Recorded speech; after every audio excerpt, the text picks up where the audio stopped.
Good morning all of you.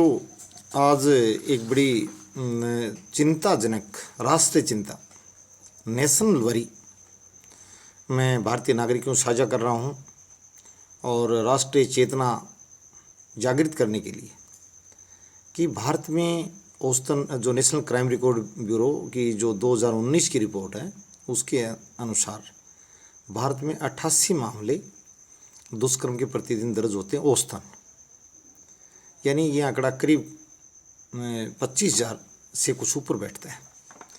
और चौंकाने वाली बात यह है कि इसमें सिर्फ न्यायपालिका जो है 27.8% नामजद अपराधियों को दंडित कर पा रही है।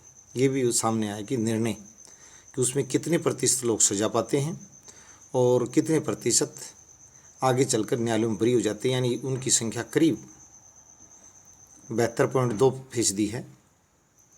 बड़ी चिंताजनक बात है, बहुत बड़ा आंकड़ा।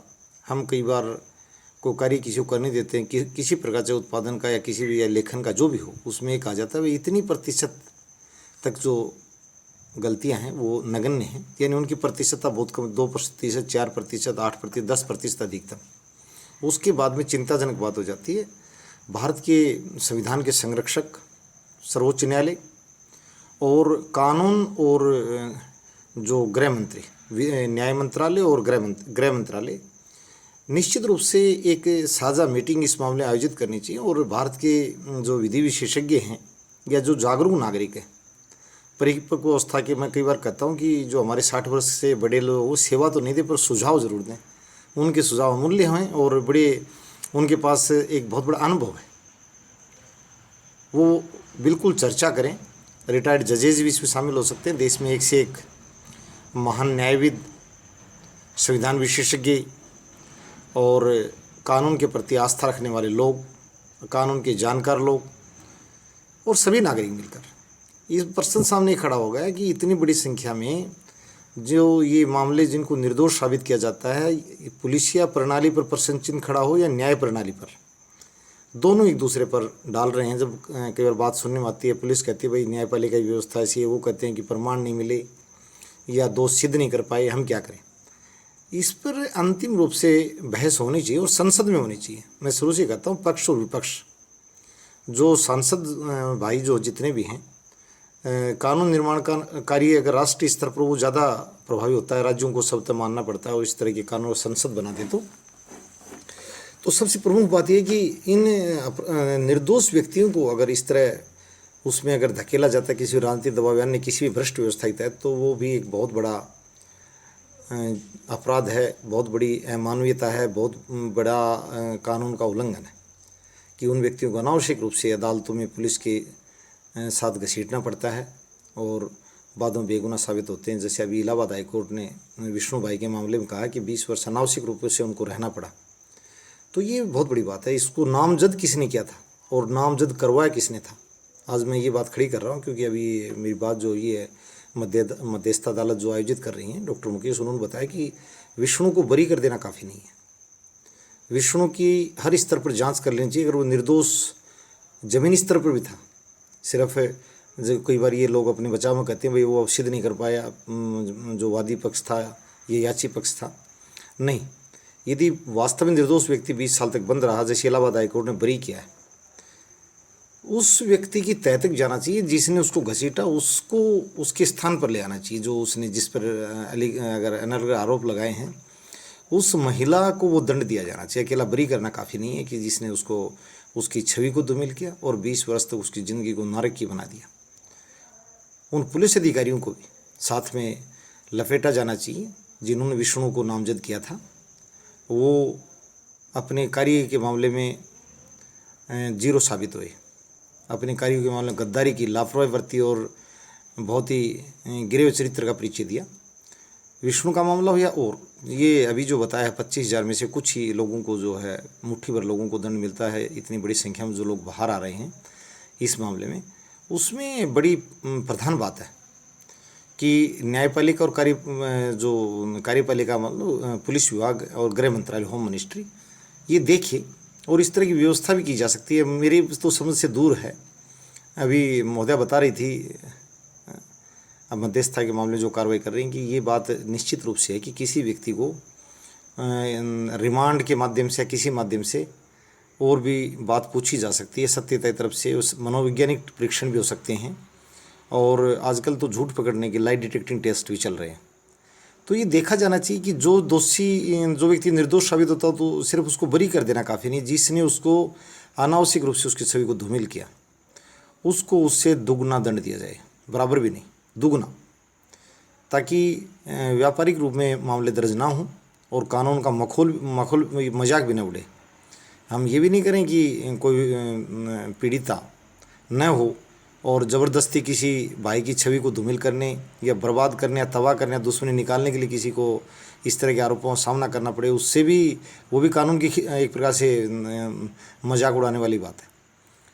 और न्यायपालिका भी इसमें यह है कि मैं शुरू से कह रहा हूँ कि हत्या और बलात्कार के मामले जो हैं वो फास्ट ट्रैक कोर्ट और नामजदगी भी 3 पुलिस IPS रैंक के ऑफिसर्स के द्वारा होनी चाहिए। जो थानों में जो इंस्पेक्टर रैंक के जो लोग हैं उनमें कई बार देखने में आ रहा है कि वो राजनीतिक दबाव या भ्रष्ट तरीके से भी नामजद कर देते हैं, किसी का नाम निकालना, किसी का दर्ज करना। और शर्मनाक स्थिति तब हो रही है जब आजकल कई जजेज के नाम भी सामने आ रहे हैं बारी बारी से कि भाई वो है वो। तो मैं जज लॉबी से भी अनुरोध करूँगा कि वो जज भाई खुद आगे आएँ इस मामले में कि भाई जो जज ये दोषी हैं उनको हम तह तक जाना चाहते हैं। निर्दोष है तो हमारे भाइयों को बदनाम क्यों किया, अगर दोषी हैं तो हम मांग करते हैं उन जजों को भी कड़ी सजा दी जाए और इन दोनों जो संगीन अपराधों के मामलों में इसमें कोई कोताही ना बरती जाए, नहीं फिर न्याय और कानून व्यवस्था पर प्रश्न चिन्ह खड़े हो जाते हैं और लोगों का विश्वास भी डगमगाता है और अपराधियों के हौसले पर एक प्रकार से पस्त नहीं होते, हौसला बढ़ जाता है कि क्या कानून का कोड उनको भय जो सताना बंद कर देता है। इससे हमारे जो बच्चे हैं, महिलाएं हैं, वो असुरक्षित होती हैं। मैं ये वीडियो सभी राज्यों के मुख्यमंत्रियों से जो अच्छी भाई बतूनी बादशाह हैं बातों के, वो इस पर सामने अपने विचार रखें। और राष्ट्रीय विकास परिषद जैसी बैठकें हैं और माननीय सांसद, यहाँ एक बात बहुत बड़ी है कि सिर्फ हमें अपनी ही लड़ाई नहीं लड़नी है, उस बात से बाहर आना पड़ेगा। जो निर्वाचित व्यक्ति है वो करीब 16-17 लाख मतदाताओं का या 15 लाख से के आसपास मतदाताओं का जो है प्रतिनिधित्व करता है। 15 लाख बहुत बड़ी संख्या है। तो उन भाइयों से कहूँगा कि ये राष्ट्रीय बहस का मुद्दा बने कि नामजदगी गलत है या उनको बाहर निकलने का रास्ता वो किस ढंग से ढूंढ लेते हैं, ये बात तय तक जानी चाहिए। जितनी ज़्यादा टेक्नोलॉजी विकसित हो गई, झूठ पकड़ना बड़ा आसान है, उनमें से पहचान की जाए और झूठे मुकदमे दर्ज न होने से बचे। प्रशासन भी उन पर लाई डिटेक्टिंग टेस्ट जैसी व्यवस्था की जा सकती है, नार्को टेस्ट, ये हम मालूम कर लेते हैं, कोई बहुत बड़ी बात नहीं है। इसमें क्या होगा, इन दोनों अपराधों में पुलिस और न्यायपालिका को अपनी छवि बचाने के लिए इस प्रकार के जटिल परीक्षणों का सहारा लेना पड़ेगा ताकि अपराधी कानून की जकड़न से बाहर न जाए, अपनी सज़ा ले, वो अपनी बढ़िया सज़ा, और जो निर्दोष लोग हैं उनको अनावश्यक रूप से बर्बादी का शिकार न होना पड़े। विष्णु भाई के मामले में जब भी इलाहाबाद हाई कोर्ट ने कहा है, बड़ी सोचने वाली बात है। मैं पहले ही कह चुका हूँ, अभी ये बार बार संपादकीय अखबारों में भी आते रहते हैं कि मध्य प्रदेश हाई कोर्ट के जज के खिलाफ ये था, कभी बताया गया कि उसके खिलाफ एक तमिलनाडु में एक पुलिस अधिकारी के खिलाफ जो महिला IPS ने शिकायत दी थी, पुलिस प्रशासन ने उसके खिलाफ प्राथमिकता दर्ज नहीं की, मद्रास हाई कोर्ट को उसमें दखल देना पड़ा। तो ये बातें ऐसी हैं कि कानून व्यवस्था और न्याय व्यवस्था पुख्ता हो। मैं शेरशाह सूरी जो रहे हैं, मैं उन भाई को आज भी बड़े आदर और सम्मान देता हूँ, उस मृत आत्मा को, स्वर्गवासी आत्मा को। उन्होंने अपने बेटे को सज़ा सुना दी थी आगरा में जब वो सुनवाई कर रहे थे। न्याय के इतिहास में बड़ा आदर से नाम लिया जाता है कि उन्होंने बेटे को सज़ा सुना दी कि इस महिला ने उसकी शिकायत की तो उन्होंने कहा कि आप गुनाहगार हैं और आप सज़ा से बच नहीं सकते। मेरे सामने मैं नहीं देखता मेरा बेटा है या मेरी बीवी है, यदि वो दोषी है तो मैं उसे कठोर सज़ा दूंगा। जो भी आज के मैं न्यायाधीशों से भी कहता हूँ, कई बार न्यायालयों मैंने भी पहुँच कर देखा है कि आर्टिकल 16 के उल्लंघन के मामले में मैंने बताया था, भाई अगर वो स्वयं सुना मैंने उनको याचिकों की यदि मैं ये बात अगर सिद्ध नहीं हो तो मैं बड़ा दंड या इनको मुआवजा देने को तैयार हूँ। अनावश्यक रूप से इनको परेशान किया गया, परंतु अगर सिद्ध हो तो इनको भी सिर्फ डिस्पोज ऑफ नाम ना सीखें, इनको भी कड़ी सज़ा दी जाए और बहाल किया जाए, ताकि आगे से उल्लंघन के मामले ज़्यादा सामने ना आए, लोग मजाक न बनाएं। तो मैं न्यायपालिका और पुलिस प्रशासन से ये कहता हूँ कि चिढ़न न बनाए, हम आपके साथ हैं। और डॉक्टर साहिबा बिल्कुल ऐसी बातों चर्चा अपने स्वयं खर्चों पर करने को तैयार है। कोई भी न्यायाधीश महोदय और पुलिस विभाग अगर इस मामले में हमसे कुछ सलाह चाहिए या अपनी आपत्ति दर्ज कराए तो हमारे पास आंकड़े उपलब्ध हैं नेशनल क्राइम रिकॉर्ड ब्यूरो के, और हम स्वस्थ बहस करने को तैयार उन लोगों के साथ। उनका स्वागत है और दोनों विभागों को चेतावनी रहे, न्याय व्यवस्था और पुलिस व्यवस्था को, कि होश में आए और इस तरह के मामले निर्दोषों को सजा न मिले, परेशानी न हो, और दोषी व्यक्तियों को न्यायपालिका के जो एक कड़ी व्यवस्था है उससे वो लोग बाहर ना पाए, उनको सज़ा मिले, उनको जो है ना बाइज्जत बरी जैसे शब्दों को असम्मान नहीं मिले। तो दोनों के सामने कठोर ये शब्द हैं, और हमारी जो भारत की महिलाएं हैं उनको सुरक्षित करने का काम करें। उनके ऊपर सिर्फ अपना पेट पालना सब कुछ नहीं है, वो जनता के धन से पोषित है, वो कहीं से भी न माने और कहीं से पोषित है। वो नदी कहीं से बहकर नहीं आ रही विदेश से, जो गाड़ी और छोटे छोटे पदों पर बैठे लोगों को बड़ी बड़ी पुलिस सुरक्षाएं दे रखी हैं। सबसे बड़ी बात ये, शायद इतनी दुनिया में कहीं नहीं है कि उन लोगों को बड़ी पुख्ता सुरक्षाएं दे रखी हैं, जहाँ खतरा भी नहीं है वहाँ भी दे रखी हैं। तो इतने बड़े धन का जब वो संचयन कर रहे हैं, उपभोग कर रहे हैं, तो लोगों को न्याय देने का कार्य करें, अपनी व्यवस्था को पारदर्शी बनाएं, विश्वसनीय बनाएं।